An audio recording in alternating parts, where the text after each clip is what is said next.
Hello, everyone, and welcome to another edition of Mormon Stories Podcast. I'm your host, John DeLynn. It is May 26th, 2020.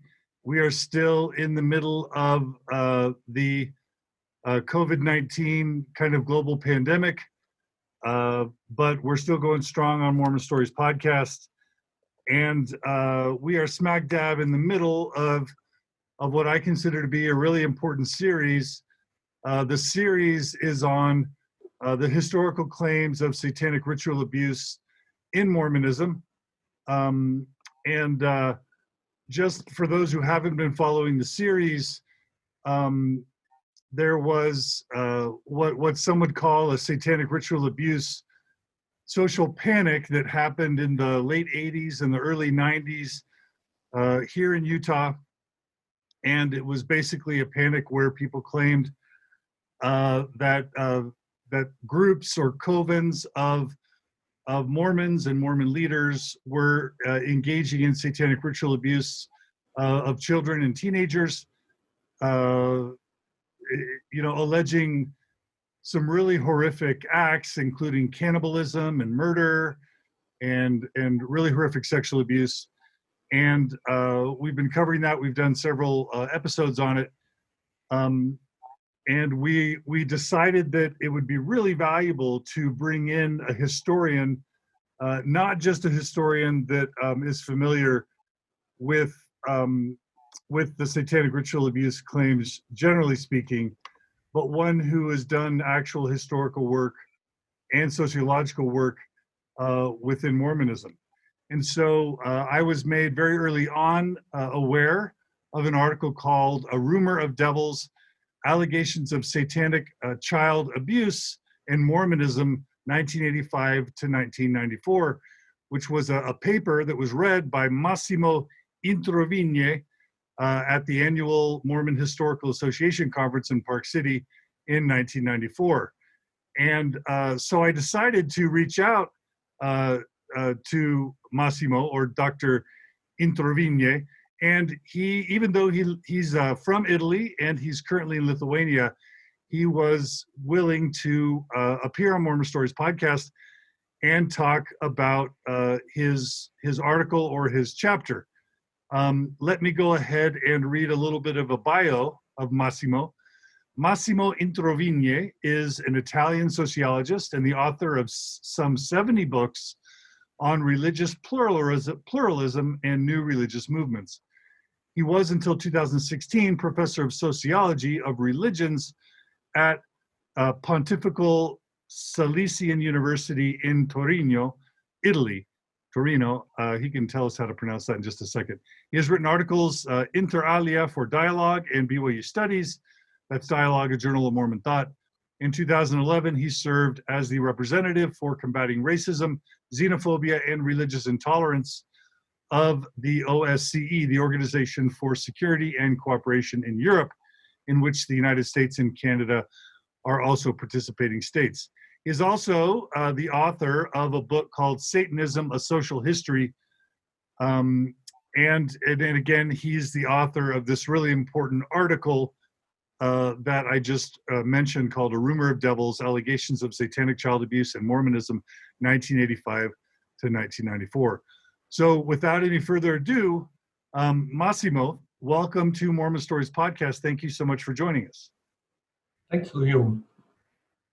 So let's begin, if we can. Just tell us a little bit about yourself, maybe just a tiny bit about your background and your academic history.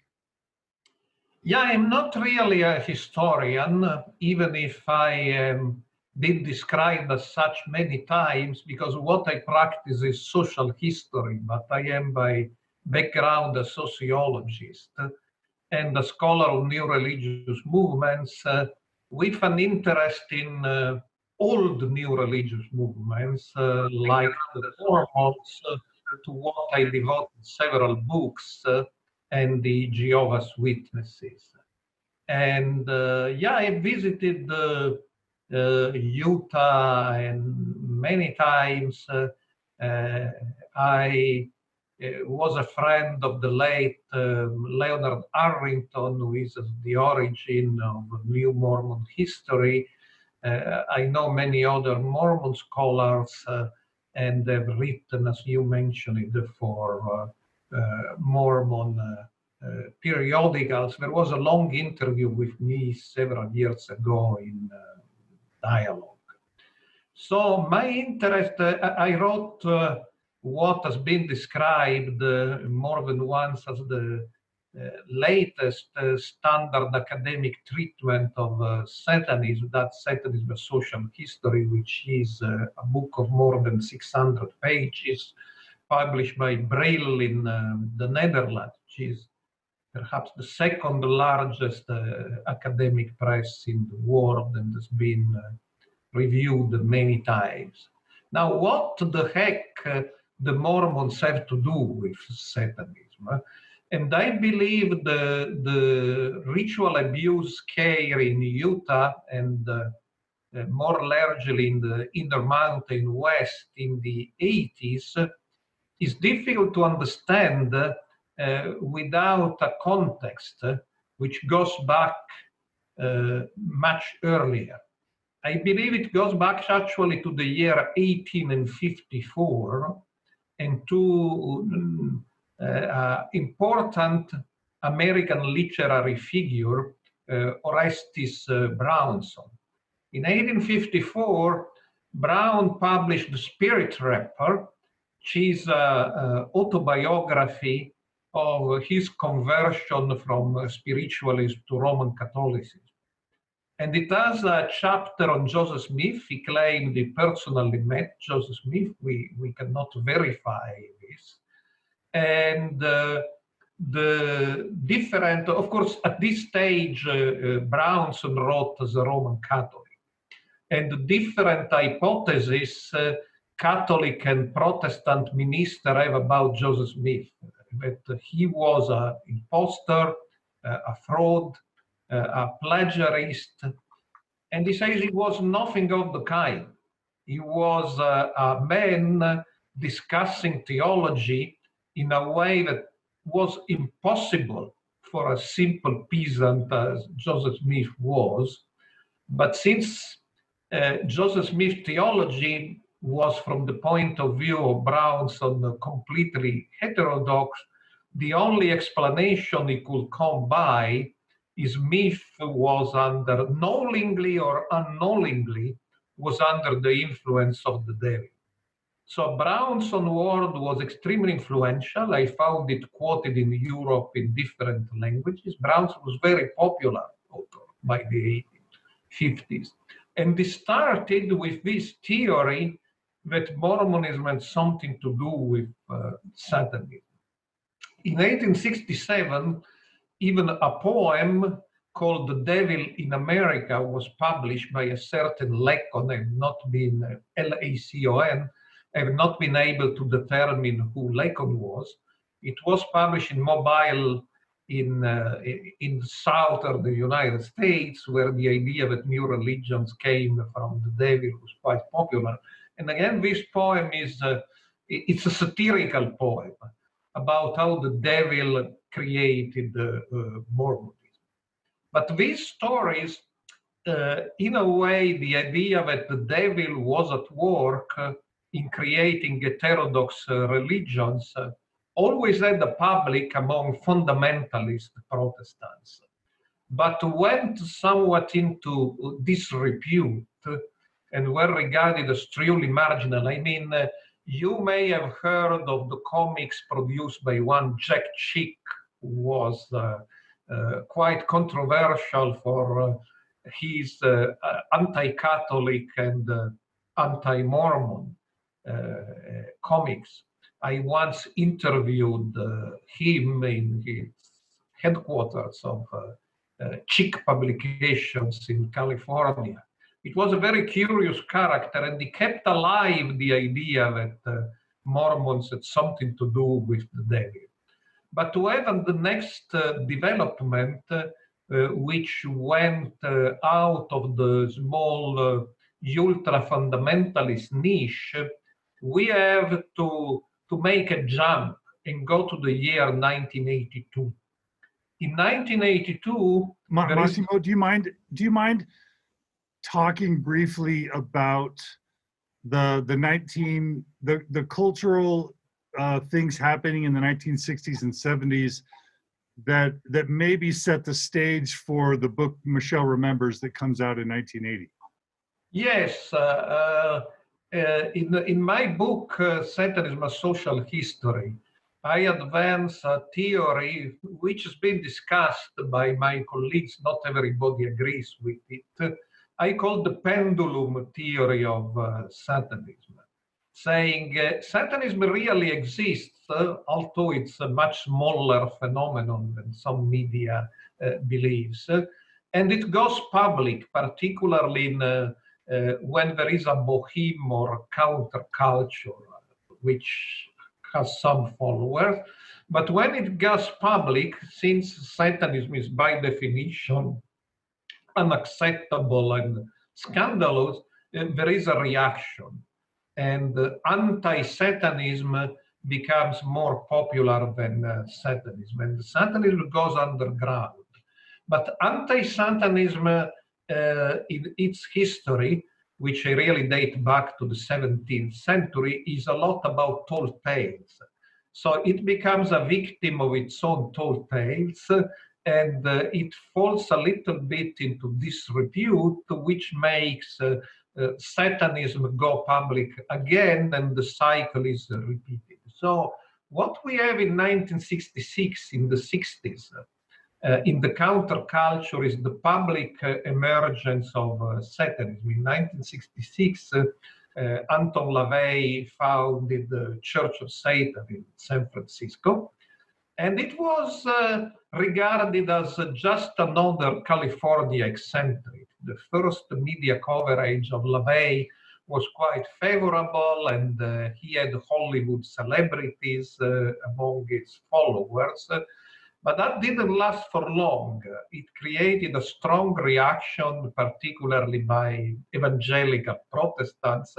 And in this climate, the tall tales, such as Michelle Remembers, about satanic ritual abuse, remembered on the couch of a therapist, they became somewhat believable. Of course, the author of Michelle Remembers was a Catholic rather than an evangelical, but the audience was more enthusiastic among evangelicals. It was a little bit less about the Catholics, because the author of the book, Dr. Patzler, was married, and Michelle was his patient, and he left the wife to live with Michelle, which made him persona non grata among the otherwise potentially receptive audience of conservative Catholics. Yes. But he became more popular with evangelical Protestants. And the evangelical Protestants were normally anti-Mormon. So I was coming to the year 1982 and the premiere in Salt Lake City of the movie The God Makers. Yes. By Ed Decker and Bill Schneebelen. And this movie went one step ahead, because for the first time we saw the theory promoted that in the secrecy of the Mormon temple, Mormons really worship Satan.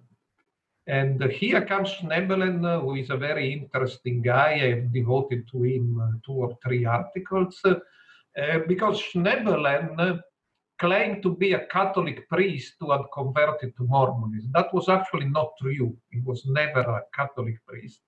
But the Mormons took him seriously, and he testified in Mormon gatherings.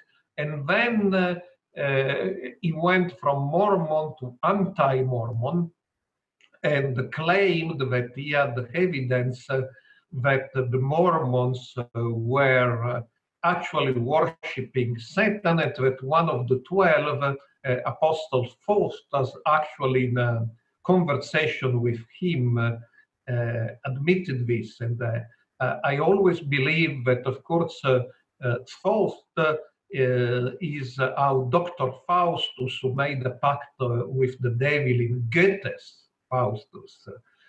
First, normally the English translation of Dr. Faustus of Goethe, and so the name of the unfortunate apostle was just very much appropriate for Schneebelen's claim. But Schneebelen, as I believe I demonstrated in my articles about him, is a pathological liar.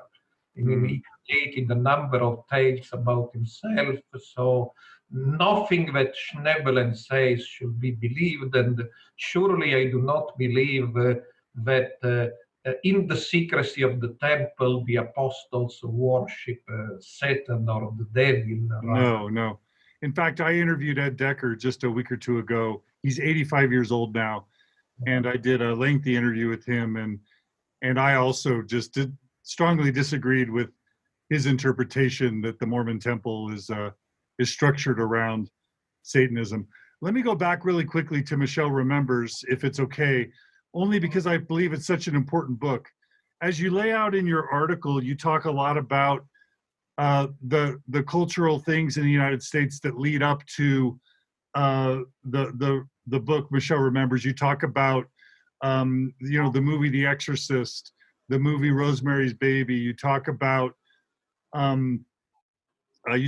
Sybil and the movies that talked about multiple personalities, and just the basic rise of religious fundamentalism in the 60s and 70s that kind of. And you also talk really interestingly about feminism and the increase of women working outside the home and needing to go to daycare, needing to send their kids to daycare. All of these social factors culminated in preparing, let's just say, the soil of the United States for this book, Michelle Remembers. Is there anything you want to add to sort of that quick overview of? To make a complicated story more simple, we see two different traditions coming together. One, and I would insert this in my pendulum theory, is the switch in the image of Satanism, let's say from Anton LaVey to Charles Manson. Right. Satanism as something eccentric and fun, but not really dangerous, to Satanism as something criminal and scary. And also, of course, this is reflected in the popular culture, the movies, the novels, etc. And the other tradition is the tradition of the multiple personality disorder, of this idea, as what was a fringe subsection of psychoanalysis, which really took seriously something Freud had believed in, because Freud, in the first part of his career, he started psychoanalyzing women. And these women, some of them told stories very similar to the Satanic Ritual Abuse of Michelle Remembers. And he started writing letters to his friends, perhaps these Satanists are real. And there is a huge phenomenon of abuse of women by Satanists hidden in our society. But when he progressed, that was important for his building the theory of psychoanalysis. He came to the conclusion that these stories were fictional. Came some feminist psychoanalysts saying, oh, that's because Freud was a man, and he was silencing these women. But his first interpretation was the good one, that the satanic abuse was really going on secretly in modern society. And the second Freud, the one that concluded that these were symbols and metaphors of things that didn't happen in reality, that's just the patriarchal misogynist Freud. So basically the feminist fringe, because it never was really a majority of psychoanalysis, went back from the mature Freud to the young Freud about the ritual abuse. And the two traditions came together, the negative image of Satanism and this feminist trend in psychoanalysis. And of course, among the things I quote, for instance, in my book, some strange doctoral dissertations which should never have been approved, but were about Satanism and Mormonism, which again led serious people to take seriously Ed Decker and to go back to Orestes Brown's. Yes. Okay, that's very helpful. Now we did interview Dr. Frankfurter, who also is a historian about claims of satanic ritual abuse. But just to get your opinion on this, the story that Michelle ends up telling and Michelle remembers becomes really important because it's basically the story that then gets repeated in the 80s and 90s by psychotherapists, by news media. And I just want to know, in your opinion, Michelle wasn't the first to recount these sorts of claims. And so I just want to get, maybe as a second testimony, from your perspective, was Michelle the first to make claims like this? And if not, these claims of women being enslaved, of women being forced to birth children, of the children being sacrificed, of people eating the children, all these sorts of claims, did they have potentially an origin prior to Michelle? Oh, many centuries before, because some of these stories you will find in the minutes of the Inquisition about the victims of witches in the 17th century. The witches were also accused of cannibalism, of rape. So these stories are very old. But I would say that there is something more recent in the 19th century, because in the 19th century there is an anti-Masonic literature claiming that there are the normal Masonic lodges and then there are the secret Masonic lodges. And in the secret Masonic lodges, they rape women and abuse children. And I believe I should mention that in Europe, when people started learning about the Mormons were also involved in a famous book, which was later revealed to be a hoax, The Devil in the 20th Century, published in installment. It started in 1892. The story is that there is a satanic cult, the secret Freemasonry, and the high priestess of this cult, doing all sorts of bad stuff and committing serious crimes, is called Sophia Walder. And Sophia Walder is described as the daughter of a Mormon apostle, which never existed. There is no Mormon apostle by the last name of Walder. And the Mormon president, John Taylor, is also involved as an affiliate of this secret satanic Freemasonry. So the idea that there are secret Satanist cults behind Freemasonry, according to some anti-Catholic, behind the Catholic Church or behind the Mormon Church, there are secret satanic cults raping women and sacrificing children. That's a very old idea. But it was a fringe religious idea advanced by religionists. And Michelle remembers it's still a very important book because here we have a therapist. So it claims to be science, not fringe religion, something different. Here we say we have science through hypnosis, proving that the existence of these secret satanic cults, it's not an invention of the Inquisition or of the anti-Freemason of the 19th century or of the anti-Mormons, anti-Catholic, anti-Jews. Jews were also accused of these abuses, but it's something real because the science with a big S now is able to prove it. And of course, I don't believe it. I believe it was entirely fictional. that the fact that the poor Michelle had some problems was totally real, but what was fictional, what was her parents were high priests of a secret satanic cult, that I believe to be totally fictional. So, you know, interestingly or tragically, depending on your perspective, we're not covering this on Mormon Stories just because it's an odd, controversial moment in Mormon history. We're covering it because I have friends and close friends today that believe they were satanically ritually abused.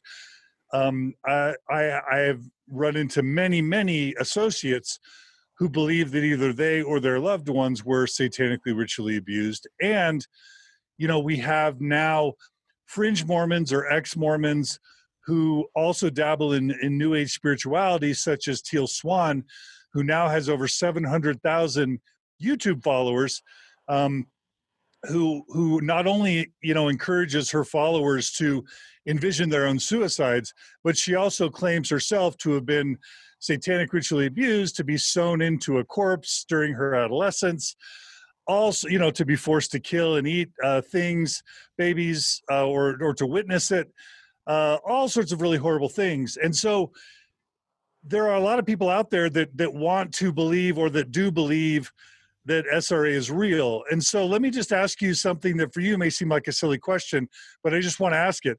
People that believe that SRA is real, and we'll get to the Mormon element in just a second, they'll say the reason why it's existed for centuries is because it's been happening for centuries. And it's just people that are part of the conspiracy who shoot it down. But the reason why these stories exist for not just centuries, but maybe for millennia, is because there are these ritualistic groups that are multi-generational, that are actually committing these atrocities. If somebody were to just say, Massimo, you know, what evidence, you know, how do you know that they haven't been happening? How can you say that these claims of SRA are not credible? What would your response be? That's reversing the burden of proof, because when you claim something of this magnitude, it's you that should supply the evidence. And that's true for many other beliefs who are widespread in history, like beliefs in ghosts, beliefs in witches, causing children to die through the evil eye. That's much more widespread than satanic ritual abuse. So if the fact that many civilizations have believed that witches kill children through their rituals and should be found and put to death, that will be supported by the argument of many civilizations having believed in it much more than ritual abuse. There have been governmental reports. I'm not talking of the Utah.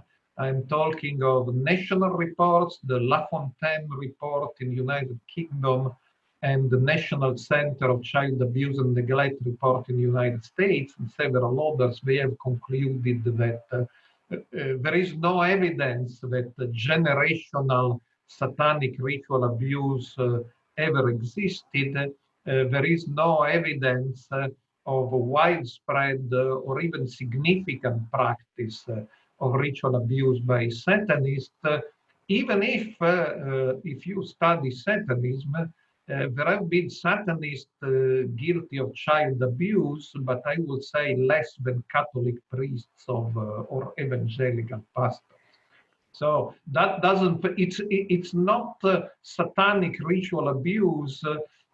Some members of Satanist groups, just as some Catholics, Mormons, Adventists, rabbis, or high school teachers have been found guilty of sexual abuse. That's surely true. But I would say that in percentage, there are no more Satanists guilty of sexual abuse than there are Catholics or Jews. And I think it's also important to distinguish between some sort of psychological, emotional, or sexual abuse that may happen, that's different than like enslaving women, forcing them to have babies, sacrificing their babies on an altar, forcing the victims to eat the babies, which are the types of claims you hear. And I'm just saying to you, prior to 1980, you've studied this history much more than me. Were you ever able to find any credible evidence of any of those sorts of activities centuries prior to 1980? No. Okay. Of course, there were accusations, but I don't believe there was hard evidence, and I don't believe in the witches' trial, apart from extorted confessions under torture. There was any evidence that the witches were practicing violent rituals or killing people. Some of the people accused of being witches may have been practicing heterodox rituals from the point of view of the Catholic Church or of the later of the Protestant establishment, but that's another matter. I would say there is no evidence that they were practicing violent ritual. The closest thing, let me qualify this, would have been some rituals at the court of Louis XIV, where allegedly runaway children were sacrificed to obtain a better sexual life for some person at the court of Louis XIV. But here I would say the jury is still out. I believe some of these marquises and princesses perhaps really engaged in some extreme form of black magic, but some of my colleagues don't believe in it. So the jury is still out, and I would say it's the exception rather than the rule. And it's really a very obscure 17th century episode. But surely here we're talking of 5 or 6 people. So it's nothing similar to the large-scale conspiracy those who believe in SRA believe. Okay, so we know that with the Michelle Remembers book, that these were memories that were, as you say, obtained through hypnotherapy with a psychologist or a psychiatrist. And that they were memories recovered much later. We'll talk about that method later, but it's important to stipulate that these weren't memories that she had all growing up and through her teen years and adult years. Is that correct? These were memories that were extracted through hypnotherapy later in her life, correct? Yes, and they are similar to other memories I have studied in other books. For instance, there are many more cases of people who recover memories of having been abducted by extraterrestrials and taken aboard UFOs. That's more common than satanic memories. So there are, if you use hypnotherapy, you will find all sorts of strange memories, which of course will lead us to other matters.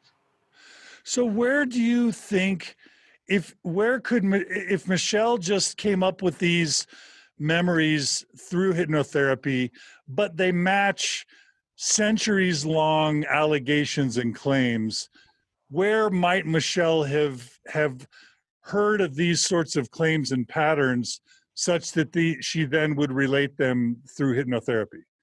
What are some possible sources of her obtaining these legends or these myths and then incorporating them into her memory? Would she have had opportunities or sources to learn these practices?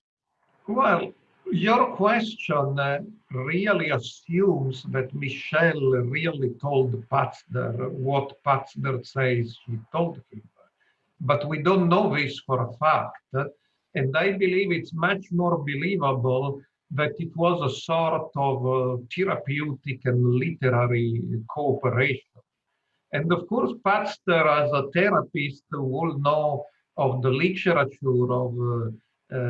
some psychologists believing in the early Freud's theory of widespread satanic or occult abuse, and he may have read several books telling this story. So, of course, none of us was there when Michelle was talking to Pastor, but you know, in several cases where these therapists were talking to children in court cases, these were recorded, and the courts didn't believe because it was very clear that this material came from the therapists, and it was not.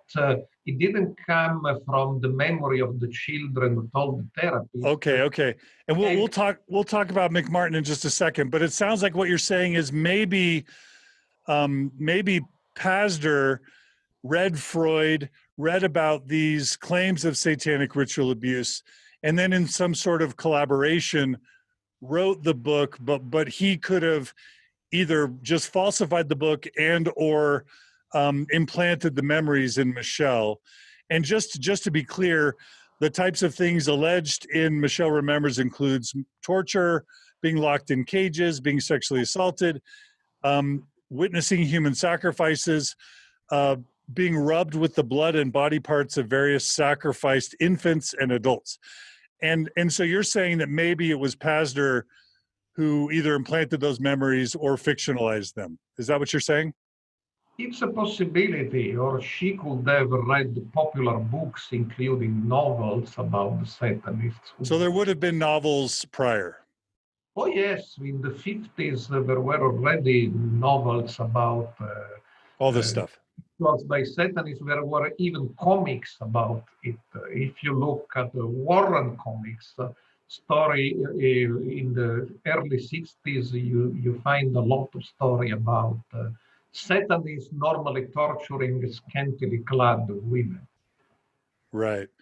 Okay, so for listeners, the reason why we're talking so much about Michelle Remembers is because after it gets released in 1980, it becomes, is it fair to call it a national bestseller? No, it was a minor bestseller in a community of therapists. And it was very important because I was once an expert witness in a case in Italy, and the other side was telling me, you see, here we have exactly the same phenomena as described in Michelle Remembers, which a certain social worker was taking as evidence that the same transgenerational, transnational networks of Satanists are at work in Canada and in Italy. But to me, it simply showed that therapists are reading the same books. And yeah. put out of the children what they find in books. Yeah. And so if you can imagine, listeners, in 1980, this book comes out. It has the support. He was a psychiatrist, so it has the support of a Canadian psychiatrist, and it becomes sort of a big deal within the mental health community. And so, can you talk about Massimo? Can you talk about how that book ended up permeating the mental health profession in the United States in the 1980s? Well, it was never unanimous. I mean, there were always opponents of the satanic ritual abuse scare, but I believe these opponents were originally a minority, which later became a majority when the hard evidence was not found, and also when it's a feature of tall tales that to keep being interesting, they have to become more and more told. So we had to believe that priests were involved, that politicians were involved. We had to believe that In some areas, children were sacrificed, but were no missing children because some women were breeders. They gave birth to children, and these children were not registered in order to be sacrificed. And then we had to believe that doctors and morticians, many of them were part of these cults to hide the body. So the claims became more and more preposterous, and in the end, while police authorities and governmental commissions and reports didn't find any hard evidence, it went from being a position taken seriously in the early 80s by a significant part, perhaps in some countries, even a majority of the mental health profession, to becoming a belief which is clearly from the late 80s or the 90s. Surely now it still exists, but it's not a majority belief. But talk about how it went from this book that gets published to becoming a common practice across the United States in the mental health profession. How did it make that transition? Weren't there, you write about some professional conferences where people, professionals started giving speeches and training around hypnotists and recovered memory and spreading the awareness about the book Michelle remembers, about the techniques of recovered memory and about the practice of satanic ritual abuse, correct? Yeah, I believe that's here there is a lot to say for sociologists, because there is little doubt that in the 20th century, our Western society, well, societies in general, but let's talk about the Western societies, they didn't take sexual abuse seriously enough. And that's true for United States, it's true for Europe. And people who were telling very real stories of sexual abuse were not believed, including the victims of pedophile Catholic priests and other religious figures. And also, as we know, the victims of sexual abuse in the workplace, in schools and universities and many other places. So when slowly society started realizing that this was the case, there was a transnational outcry that we should believe the women and believe the children. There was even a group called Believe the Children who promoted that. So not believing the women and the children was very unpopular, and also created a crisis of conscience for therapists, journalists, and politicians. It seemed you were on the side of the abusers. And so even the satanic ritual abuse could ride on the waves on this crisis of conscience, where we all realize that we have been guilty of not taking seriously enough the claim of sexual abuse. But here we need to realize that there are two very different phenomena. One is hidden sexual abuse in our society, including churches and workplaces, and one is subspecies, the satanic ritual abuse. I believe sexual abuse is very much real, including in churches. Even here, of course, there are innocent people accused and they should be defended, but there are also guilty who have escaped the punishment. But one thing is sexual abuse, which is a very real phenomenon, under-evaluated for decades, if not for centuries.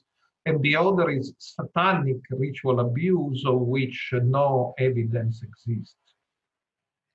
Yes, that's super important. And so in the early 80s, you would have therapists, you would have sort of a rise of awareness around the deep problem of sexual abuse of children, of teens, and even of adults.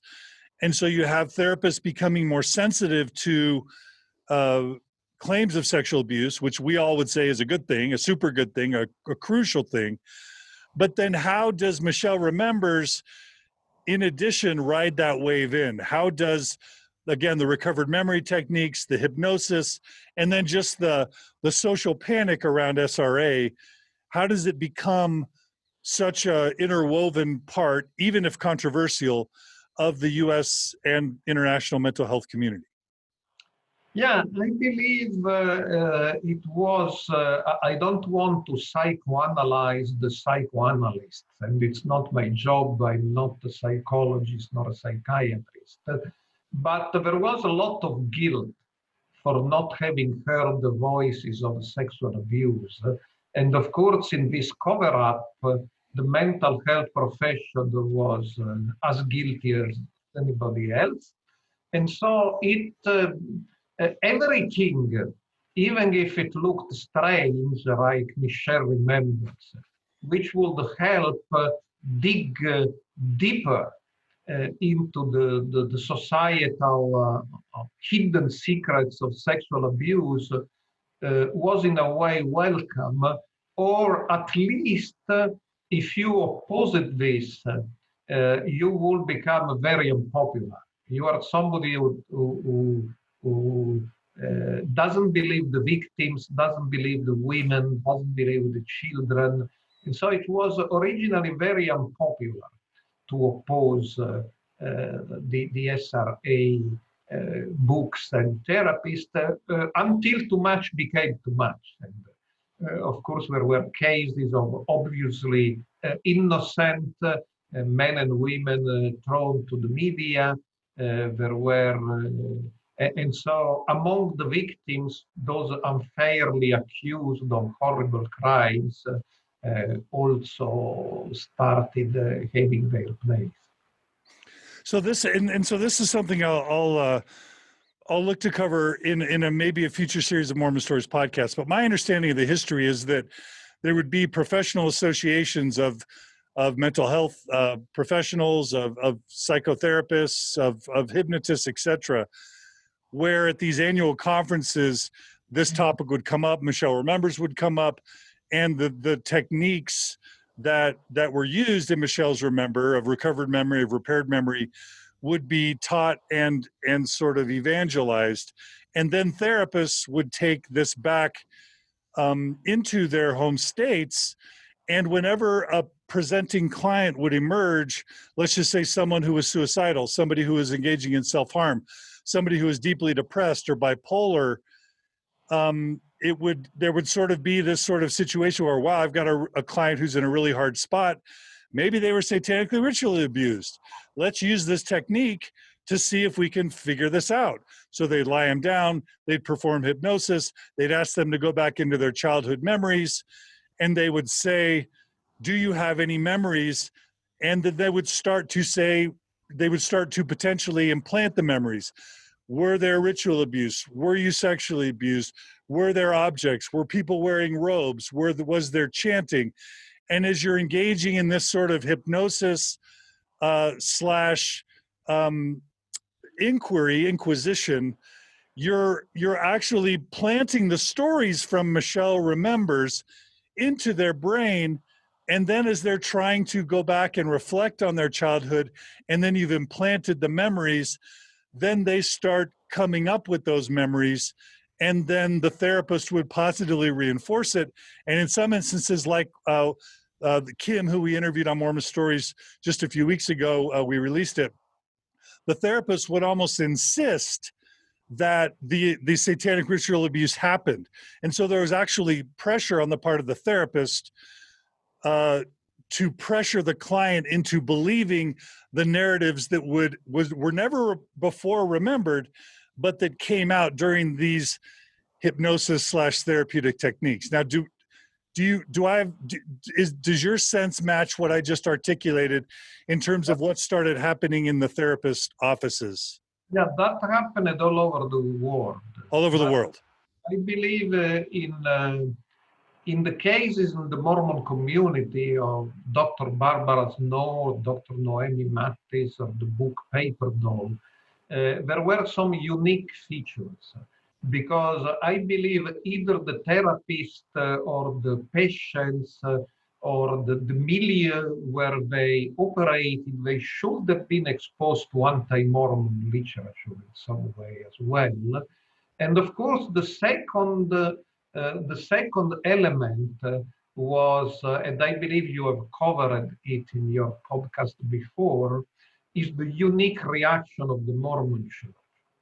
Because I'm Italian, in Italy during the Satanism scare, some priests were accused of being actually part of multi-generational Satanism.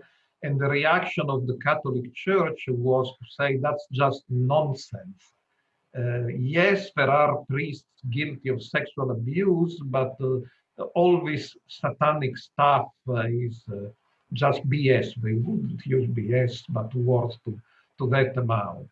And what was unique in Utah is the famous Bishop Pace memorandum and the presence of Mormons in the Utah Governor's Commission. And rather than dismissing the tales as fictional and recognizing that they were deeply influenced by 1 century and more of anti-Mormonism, actually the Mormons were more scared of the devil than they were scared of the anti-Mormons. And so far as I go, perhaps the occult is at work in the Intermountain West. And for a short period, they were converted in true believers. The period was comparatively short because in 92, I believe, we had the speech of Apostle Richard Scott, who was a healthy dose of skepticism in the existence of satanic ritual abuse, which certainly influenced the second report, the 95 report of the Utah Attorney General. And the Utah Attorney General tried not to criticize his predecessors in the Governor's Commission, but nonetheless ended up saying he didn't find any evidence of SRA. Massimo, if it's okay, I want to come back to the PACE memorandum and the Utah reports. What can you tell us about the emergence of SRA in Utah, Barbara Snow, that Lehi case? You mentioned that in your article. I think just a brief history about what happened there would be really useful to our audience. Yeah, I believe the first cases were in Lehi, and they started when one of these therapists who attended conference and truly believe in SRA arrived in Lehi in I believe, early 1980s or mid 1980s, perhaps 85, if I remember correctly. And that was Dr. Barbara Snow. And that started the case where one guy was convicted, but then they had second tooth. They never proclaimed him innocent, but tried to make life a little bit easier for him. And then there were other cases every time arrests of people who had died or suicide cases, everything was thrown in. And what is socially more interesting is to see this network of therapists and survivors come together, organize rallies, pressuring the political authorities, and they found an articulated spokesperson in Dr. Noemi Mattis. She was not Mormon. She's actually defined herself as a secular Jew. And she really became extremely influential both on Bishop Pace's memorandum and on the Governor Commission's findings. And I believe Bishop Pace's memorandum is an extraordinary document. And remember, even Sandra Tanner didn't believe it was genuine when she first received it and hesitated before publishing it, because and then she obtained some evidence it was genuine, and publish it, and it was genuine. And I believe Bishop Pace inhabited a strange space, because in part it was influenced by therapists such as Dr. Mattis, but on the other hand, he didn't recognize the anti-Mormon features of his accounts, and he tried to fit them into a Book of Mormon narrative of the great fight between God and Satan.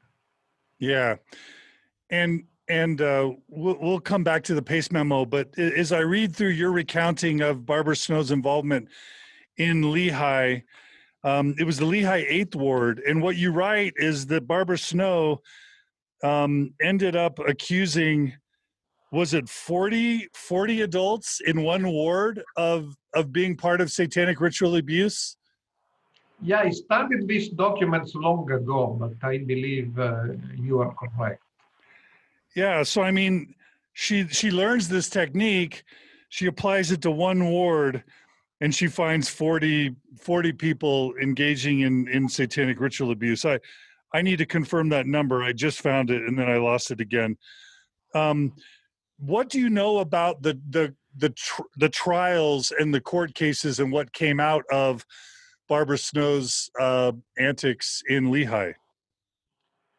Well, if I remember correctly, one person was convicted, and he didn't help his case because he says, if I did these things, I don't remember. That was not unique. I know of other cases throughout the world. And he was sentenced, but then when he was in jail, they tried to make life a little bit easier for him, even placing in probation earlier than it would have been normal. So he was never really pronounced not guilty, but there was some uneasiness because as time went by, people realized that all this recovered memory business was very suspicious, and even some therapists in Utah started disassociating themselves from the recovered memory Satanic Ritual Abuse movement. And even this one person who was convicted of the 40 adults who Barbara Snow charged, was there evidence of actual satanic ritual abuse in any way that led to him being charged? I don't believe it, and the case has been studied by other scholars who came to the same conclusion that there was no evidence. No evidence. And this is the same with the book, a really important book I hope everyone reads, is called Remembering Satan by Lawrence Wright. And in that book as well, there are some people that end up confessing, but they say, I don't actually remember it, but if my child is accusing me of this, it must have happened. That's the case of Olympia, Washington, yes. And the guy was himself in Olympia, I believe. He was right. Police officer. And when you read the transcript, you see the guy was a deeply committed evangelical Christian himself. So he also inhabited, in a way, the same narrative space. And he believes Satan could make him do things he will later not remember. When he tried to change this story, it was too late. He was already in jail. Yeah, and so a lot of people, so when I try and engage with people who are real believers in SRA, they will point to a conviction or two. But what has to be understood is that first of all, the percentage of convictions for all the people charged with satanic ritual abuse, the percentage of convictions, as I understand it, is extremely small. And then because there's just no evidence. You say between the UK and the US, there have been less than 5 convictions, and the cases brought to trial were more than 6,000. So 6,000 cases brought to trial. That's not to mention how many investigations turned up no credible evidence. The percentage is minimal, And I was an expert witness in some cases in Italy. And I believe it's very important to repeat once again the distinction between sexual abuse and satanic ritual abuse. Exactly. In some cases where I was expert witness, and I've been witnesses for the prosecution and for the defense. In some cases, by dismissing the false stories about satanic ritual abuse, the courts were able to uncover real sexual abuse, which had nothing to do with Satanism, but perhaps Right. not perpetrated by the same defendant, in some case perpetrated by those accusing the defendants. But the courts, once it's like Sherlock Holmes, once you dismiss the impossible, perhaps the improbable will prove to be true. So Right. once you dismiss the tall tales of satanic ritual abuse, in some of these cases, you uncover real sexual abuse. Right. And so again, of the 6,000 cases you're aware of that came to trial, tell us again how many actual convictions there were? Were less than 5, and as I say, there were some dubious cases in where people were convicted for sexual abuse, but Right. the element was not proved. Yeah, I'm still waiting to find one case of actual ritualistic satanic abuse that had evidence that led to a prosecution, or even that just had evidence. Again, even those few, very, very few convictions that we have, they all involve sort of pressure to confess, doubts about the memory, and literally no evidence of babies being killed, of cannibalism, of human sacrifice, of any of the ritualistic stuff. And I think that's just important. I'm also going to read from your article. You write that regarding Dr. Snow, you write that a colleague of Dr. Snow at the Intermountain Sexual Abuse Treatment Center thought that Dr. Snow was coaching the children into admitting sexual and satanic abuses that they had initially denied. So there's this idea of believing the children.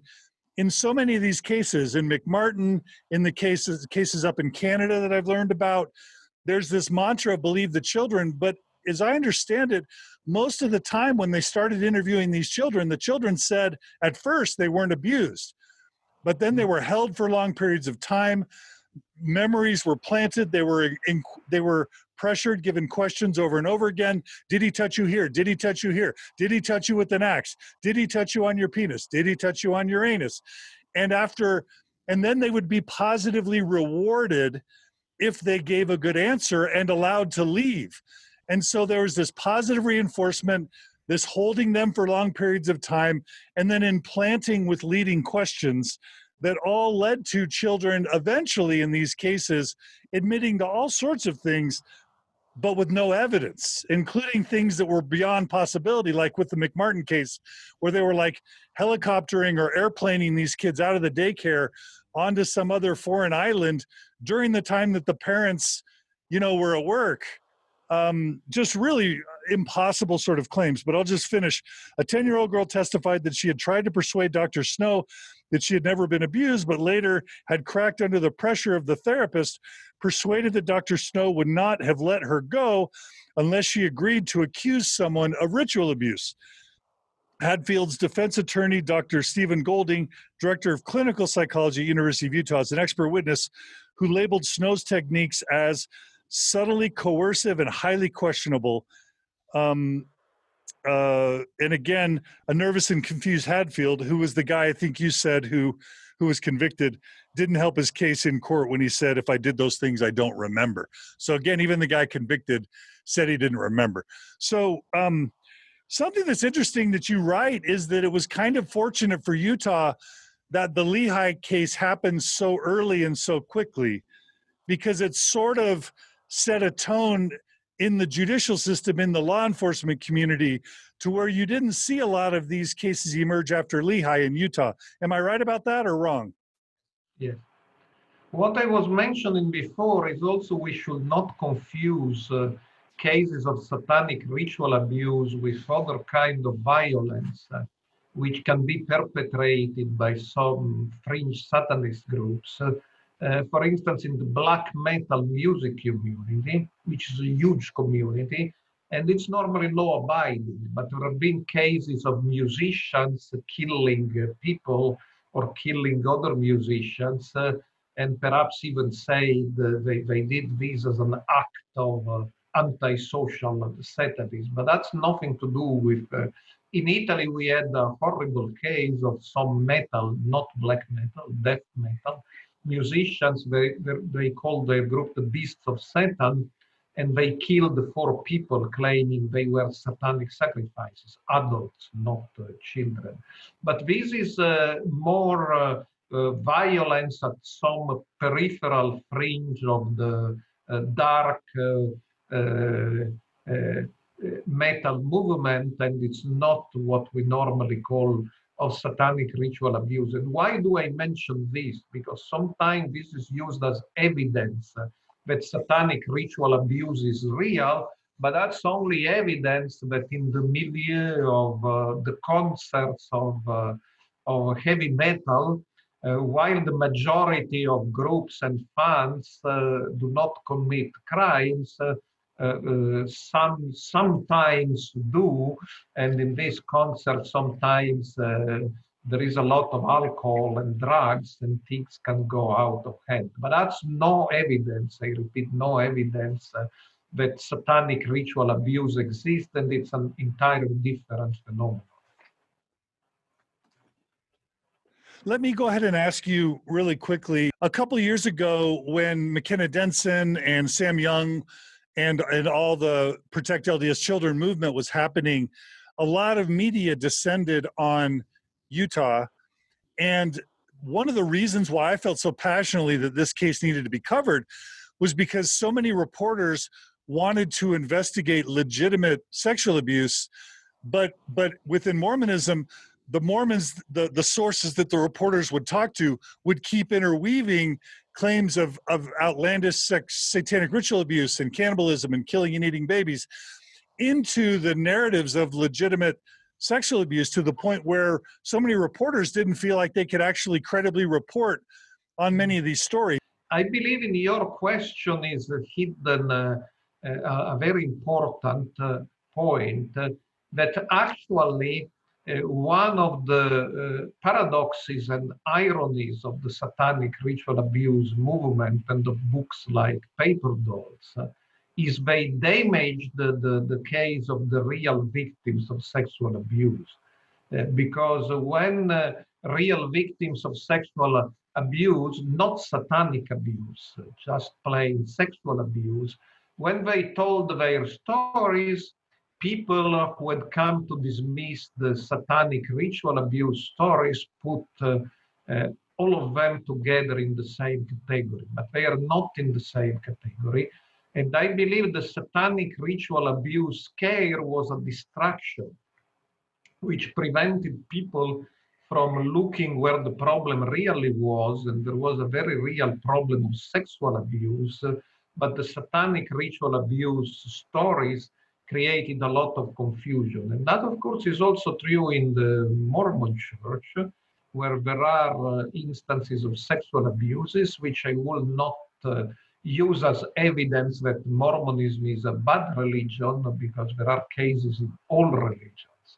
Religions create relations with children, create relations of male leaders with women subordinate, and so create milieus where abuse can happen. And it's not unique to the Mormons. Look at the Catholic Church. Of course.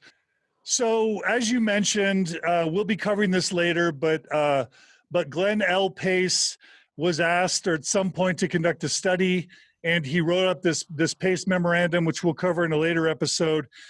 And unbelievably, it was very clear that Glenn Pace believed everything, including the fact that satanic ritual abuse was happening in Mormon temples, with stake presidents and temple workers involved and bishops. We'll cover that later. What I wanted to ask you about that is kind of something you alluded to. when Pace makes his case to the Strengthening the Church Membership Committee that that the satanic ritual abuse claims are real and credible and should be believed and paid attention to, the way he ends, as you mentioned, was by quoting the Book of Mormon. And he quotes all these references from the Book of Mormon and elsewhere that basically say in the end times, evil people under the control of Satan will do evil things. And so in the mind of Glenn Pace, it kind of makes sense. Of course, there's satanic ritual abuse because the Book of Mormon prophesies. And so I guess I'm going to ask you an obvious question, and in some sense, this is a softball. You know, can claims of SRA exist without religion, or is it basically religion that creates the environment which leads to these claims of satanic ritual abuse? No, originally it was not, because it came from secular therapists like Freud himself in his early career, as we discussed before. But I believe the Pace document is an extraordinary document. I remember discussing it with Sandra Tanner, who was the first to publish it. And she told me she didn't even know that the Strengthening the Member Committee existed at that time. Yes. Later she knew. And it sounded very strange, but then you can make sense of it, because the existence of secret combinations, evil societies, is in the Book of Mormon. And of course, it entered the Book of Mormon because of the anti-Masonism and the critic of Freemasonry at the time the Book of Mormon was produced. So these claims were largely reflected the influence of anti-Masonic literature, even if, as we know, Joseph Smith later promoted his own brand of Freemasonry, Nauvoo. But at the time of the Book of Mormon, it was after the Morgan incident, where a prominent ex-Freemason disappeared and was widely believed to have been killed. And so the existence of evil societies, perhaps killing people, is hinted at in the Book of Mormon within the 1830 climate of anti-Freemasonry. And on the other hand, there is this idea that in the end times, Satan will come and make disciples. And so these tales were believed and were taken by Bishop Pace in this Book of Mormon framework, really a latter-day framework, which I believe was not unbelievable, because when you reflect on how the Book of Mormon may interpret this, becomes believable. But on the other hand, what is totally strange is Bishop Pace didn't suspect, probably, the anti-Mormon connection of these tales. Right. And so it's an extraordinary document. I'm going to actually read the whole thing on an upcoming episode of Mormon Stories and talk about it. Let's just quickly maybe end by talking about the state of Utah's reaction. So you mentioned that 2 reports came out. Is that right? Yeah, first it was the governor's report, perhaps 92, but you need to check in my article. And then there was the Attorney General report, which I believe, again, but don't take my word for it, because as I say, these are old stories for me, was in 95. And the governor's report was done by lay people. It was a commission with many well-meaning ladies, but Dr. Mattis was surely very important in it. Some there were Mormon ladies, there were, I believe, the wife of the governor. And so they produced not a very scholarly document, and one very much unbalanced on the side of the true believers. What I believe I said in my article is that Didn't you even say they quoted? Didn't you say they quoted from the Pace memorandum in that first report? I don't know if they quoted from the Pace memorandum, but there were parts similar to the Pace memorandum. Okay, very similar. Okay. If it was quoted between brackets, but in a way it's a disturbing document, but in another way, I believe it didn't generate any consequences or prosecution of innocent people. And in fact, the governor quickly said, well done, but now let's disband the commission. And what was, really quick, what was disturbing about the governor's report from your perspective? That it uncritically accepted the point of view of the true believers. It didn't take, by 92, there was a lot of scholarly criticism of satanic ritual abuse, and that was not really considered. But there were pressures. I believe in my article I mentioned that when in the same year, I believe it was 92, a Mormon apostle criticized the easy acceptance of unproved claims. There were demonstrations in the streets in Salt Lake City against the apostle. So there was not a very large, but a significant group of true believers willing to take to the street and even criticize a Mormon apostle if he tried to propose some dose of skepticism. And so the Attorney General report that came out later, how could you summarize its findings? The findings is there was no hard evidence of satanic ritual abuse in Utah. And of course, he tried not to criticize the previous governor task force report, saying we will remain vigilant and law enforcement knows they should be vigilant, but at the same time, it said there was no hard evidence. Are both documents public? I believe they are. Again, I should check my files because I studied this long ago. Okay. Okay, and so what did this do? What did this do to claims about SRA once this Attorney General report came out? Once President Scott or Elder Scott gave his talk, what did that do to this this social panic, this hysteria that emerged in Utah in the early 90s? Well, I think this it surely diffused the social panic, but it never went away. To some extent, there are still therapists believing in satanic ritual abuse working right now. And I believe there is a lot of talk these days of an organization called the Satanic Temple, which I have studied too.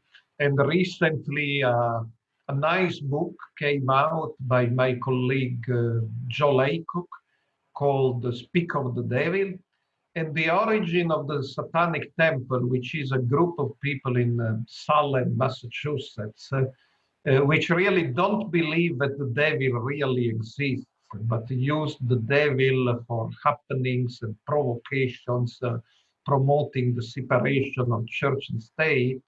And one of the reasons they came together and eventually established the Satanic Temple is they discovered that contrary to popular claims that satanic ritual abuse care is a thing of the past, actually there are still therapists believing in it and occasionally trying to promote it before courts of law. So we can say a part of it went away, but a part of it is still with us. And what I'm disturbed most about is that my understanding is Barbara Snow is still practicing, still using these techniques, if I'm correct, that Teal Swan was influenced by Barbara Snow. A spiritual guru, Teal Swan, has 700,000 followers. She encourages her followers to envision their own suicide, and she's practicing recovered memory on her followers and getting them to also manufacture memories of satanic ritual abuse. And so this practice that Barbara Snow helped spread along with others, however well-intentional throughout Utah, it's also dividing families. I have dear friends who families have become incredibly divided over, a parent not having any memories of anything like what a child ends up recovering with memories through, a recovered memory hypnotherapist. And so, parents and children that don't speak anymore, and it's not just one family or a couple families.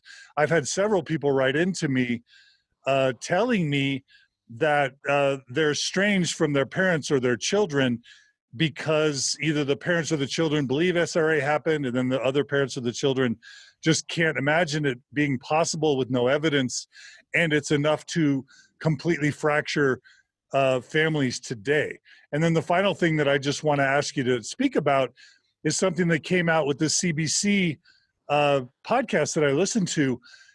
If it's true that these children did not ever experience satanic ritual abuse, but that they were pressured into believing it by parents and police and by psychotherapists, then it's almost as if we're implanting trauma in the minds of the children, that all sorts of horrific things happen to them. And after speaking with Barbara Lofton, a memory expert, she showed me a study that showed the clients that engaged in this satanic ritual abuse, repaired, recovered memory practices, the clients end up with really, really awful mental health outcomes later in their lives of depression, of anxiety, of PTSD.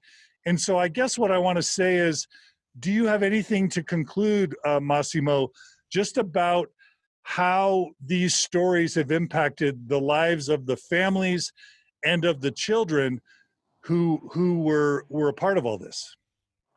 Well, the Satanic Ritual Abuse scare was a tragedy, and the people who went to see the therapists, they had real problems.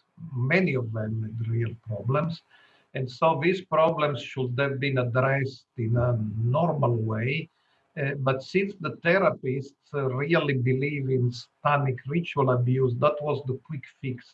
Depression, satanic ritual abuse. Alcoholic, satanic ritual abuse. You don't sleep well, satanic ritual abuse. Eating disorders, addictions. Everything, that was the quick fix. And that created real tragedy. It started with Michelle herself. Michelle became alienated from Michelle Remembers. From her family. Yeah, it started with Michelle herself, and that was a tragedy. But if we should have one last word, is again, and I say it, I'm afraid, for the third time, let's fight the dangerous tales about satanic ritual abuse, which I firmly believed after many years of studying Satanism are not true. But on the other hand, let's take seriously the cry of distress of people who go to see therapists, because sometimes this distress may come from real sexual abuse or other forms of abuse, and these are very much real and also present in religious communities.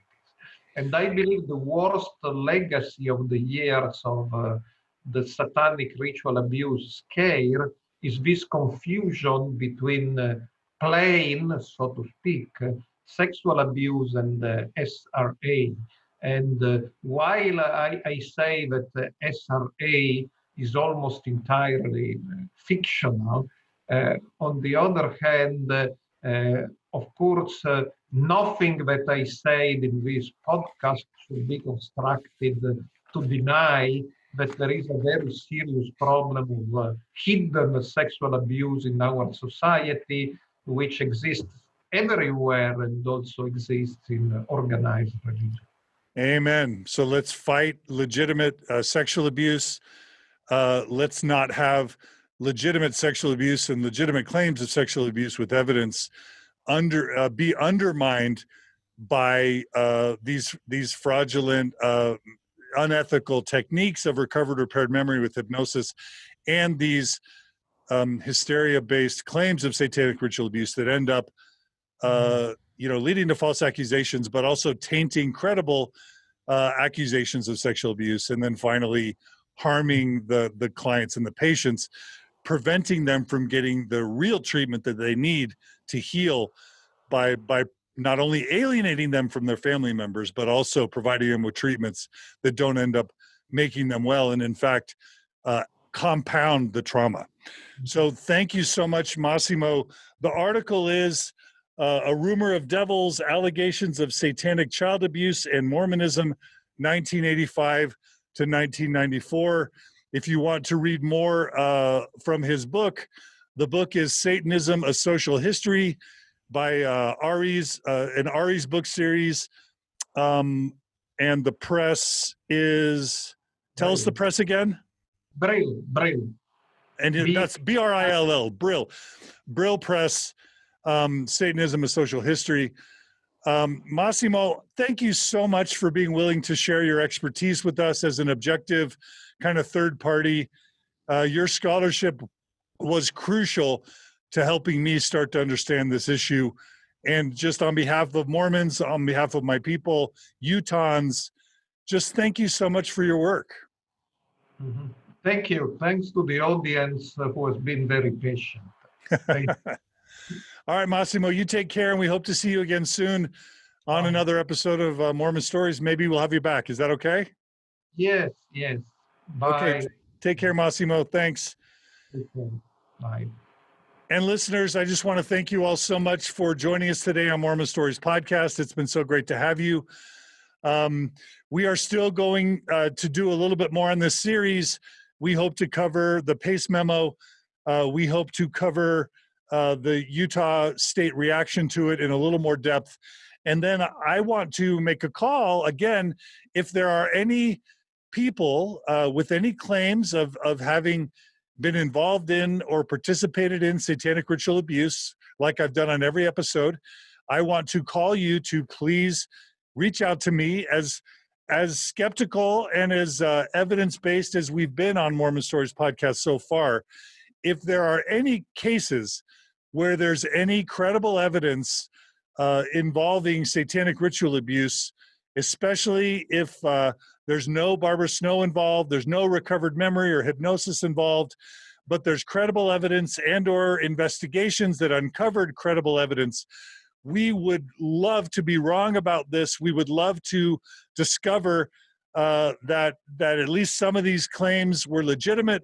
So please reach out to me if you or anyone you know has any credible claims of satanic ritual abuse, where there's evidence involved, where there hopefully were investigations, where there was no recovered memory, and preferably where someone has listened to this series or has read Mistakes Were Made But Not By Me, who have read The Demon Haunted World by Carl Sagan, who's read Remembering Satan, any of those books, so that the person interviewed can speak to their legitimate claims of abuse within the context of all these specious and non-credible claims. We still want to invite that. We also, if any of you have ever been involved in recovered memory, if any of you have ever seen Barbara Snow or a therapist like Barbara Snow, if any of you were clients of Barbara Snow or other reparative therapists or recovered memory therapists or hypnotists, and you want to tell your story, and even more importantly, if you've been harmed by these types of therapists, including Barbara Snow, or if your family has been harmed or experienced trauma, please email me at mormonstories@gmail.com, and I'll find a way to either tell your story and protect your anonymity, or bring you on Mormon Stories if you're willing, because we want to do as thorough or at least as comprehensive as we can of this topic, so we can put it to bed and never talk about it again. Also, if you are involved in law enforcement, we would love to bring on attorneys or police officers or social workers or people who are involved in cases regarding sexual abuse and these sorts of ritualistic claims of abuse. We would love to bring you on Mormon Stories podcast to bring your professional expertise to this subject. So again, email me at mormonstories@gmail.com, and we would love to have you on and to provide your input for this story. Thanks to everyone who supports Mormon Stories. Hope you guys are taking care of yourself during COVID-19 and the coronavirus panic. We hope to return to normal stuff as soon as possible. We thank everyone who donates to Mormon Stories and the Open Stories Foundation. I'm not going to lie, the Open Stories Foundation and Mormon Stories have taken a financial hit with COVID-19. Donations are down. That's to be expected as people experience a financial crunch. It's made me start to think about what I might do next if donations keep going down. If you want to see Mormon Stories continue, if you want to see me continue doing this, you can make a donation or increase your donations. You go to mormonstories.org, click on the donate button, make a recurring donation. That can keep Mormon Stories podcast alive. If you want to see us do another 1,700 episodes to support Mormons in Faith Crisis, to bring shed a light on accurate Mormon history, to bring truth to the Mormon experience, to support Mormons in Faith Crisis, to prevent divorces, to prevent depression and anxiety and suicide, to create communities of support for progressive and post-Mormons who need support.